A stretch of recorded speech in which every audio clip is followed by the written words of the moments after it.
Drew Camp, President and CEO of the Council Bluffs Chamber, here for another one of our candidate interviews, this time with the candidate for the Pottawatomie County Board of Supervisors, Brian Shea. Brian, thanks for being with us today. Thank you, Drew. Thanks for hosting this. We're happy to do it. This is a pillar of our organization, and we're happy to be able to provide the service. Good. As we move towards the questions, the first question we have is, what are the top issues Pottawatomie County is facing, and how will you address them if elected to the Board of Supervisors? Expanding the tax base is always a big deal in every government. And our big deal would be housing and business expansion. Our little towns need more roads and infrastructure throughout the county, and including water and sewer. We get high-speed internet to each of these towns and throughout the county. That'll help with stay-at-home people and businesses working on the internet. So I think those are the top issues at this time. Of course, getting through coronavirus is the hottest topic right now. It is. That's the political football. That's the hot button issue. You got to trust what's going on. Mm-hmm. So. Yeah, I can certainly identify with that. When we look at the biggest issue at the state level, obviously, any county supervisor, you're a mayor as well. So you understand, how you trickle up and advocate for, at the county and then all the way up to the state and federal level. So what is the biggest issue at the state level, and how would you address that and advocate for or against it if elected? Well, again, going back to the pandemic and getting people put back to work in a safe manner.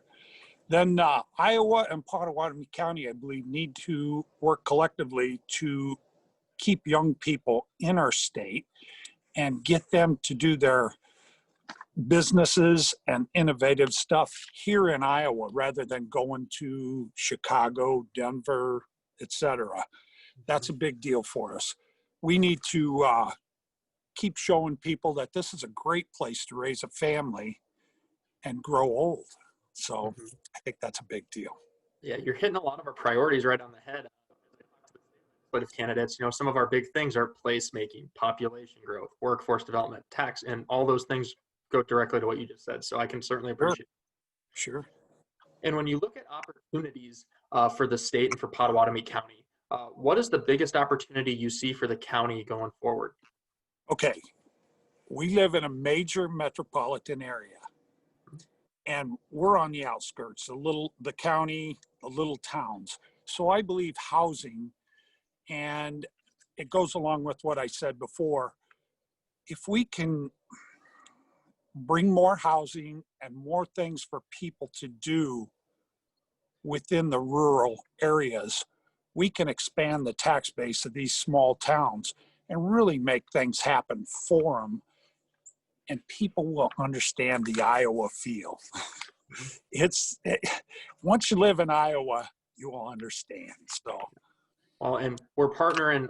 Since I started at the chamber, this is my 9th week. We're partnering a lot with Advanced Southwest Iowa, as you would expect, and Shalimar obviously does some work in the rural communities out in Pottawatomie County. But I think it's important to note, I'd be remiss if I did not mention my first role in chamber and economic development was a contracted role with the Story County Board of Supervisors in Ames, Iowa. And it was for rural community and economic development. So those things you talk about, I'm more than happy to continue partnering with Advanced Southwest Iowa and others to help however we can on those things, because they're really important. And we found some success doing some of those things in a lot of different ways in Story County, and I hope to assist in bringing those to Pottawatomie County.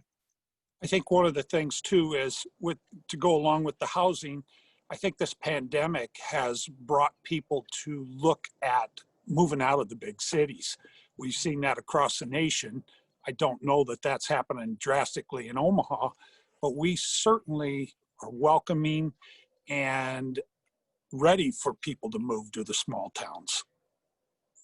Definitely. And you mentioned some of the broadband pieces, and we love, obviously we work closely with our major telecommunications providers, but sometimes in those rural communities, those municipal co-ops or those small co-ops, they can provide excellent service as well. Sometimes gig up, gig down, even fiber to home. So. Correct. And I'm not great on the computer stuff, but I do fumble through it, and I do quite well. And I've got a good IT person in my wife. That's what I was just going to say. It's important you just know the right people. I know the right person, I'll say that. Yeah. So as we look at partnering and working together, obviously partnerships, collaborations, always big and for chambers, but also obviously for elected office. How would you partner with the chamber and the business community to move Potawatomi County forward if elected?